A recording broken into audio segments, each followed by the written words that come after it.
Formula milk যখন তুমি তৈরি করবে তো অবশ্যই সেটা যেন যখন তোমার বেবি খাবে তার কিছুক্ষণ আগে ওটা তৈরি করো, এটা অবশ্যই খেয়াল রাখবে। খুব বেশিক্ষণ আগে কিন্তু ওটা তৈরি করবে না, তাহলে যেহেতু এটা বাইরে থেকে তৈরি করা একটা জিনিস, এটা বেশিক্ষণ আগে তৈরি করে রাখলে নষ্ট হয়ে যেতে পারে। তাই যখন তোমার বেবিকে তুমি এটা খাওয়াবে তার জাস্ট কিছুক্ষণ আগে এটা তৈরি করে রাখো, এবং প্রায় ধরো তোমার 10 মিনিট মতন সময় লাগবে ফর্মুলা মিল্ক বানাতে ম্যাক্সিমাম।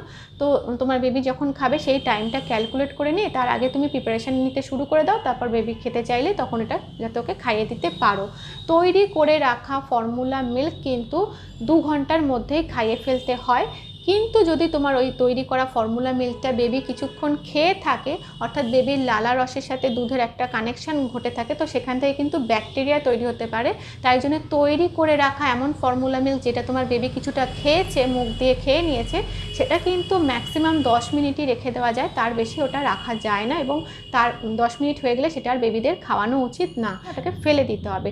তবু আমি বলবো তুমি কোন ব্র্যান্ডের ফর্মুলা মিল্ক খাচ্ছ সেটা নাম করে তুমি ডক্টরের কাছ থেকে জিজ্ঞাসা করে নিতে পারো যে সেই ব্র্যান্ডের ফর্মুলা মিল্কটা কতক্ষণ বানিয়ে রাখা যায়, আর বেবি মুখ দিলে সেটা বা কতক্ষণ বানিয়ে তুমি সেটা কতক্ষণ পর পর্যন্ত বেবিকে খাওয়াতে পারো। তো এই কতক্ষণ আগে ফর্মুলা মিল্ক বানাবে, কতক্ষণ পর পর্যন্ত সেটা খাওয়াবে, এটা কিন্তু এই টাইমটা আমাদের মনে রাখা কিন্তু ভীষণ দরকার।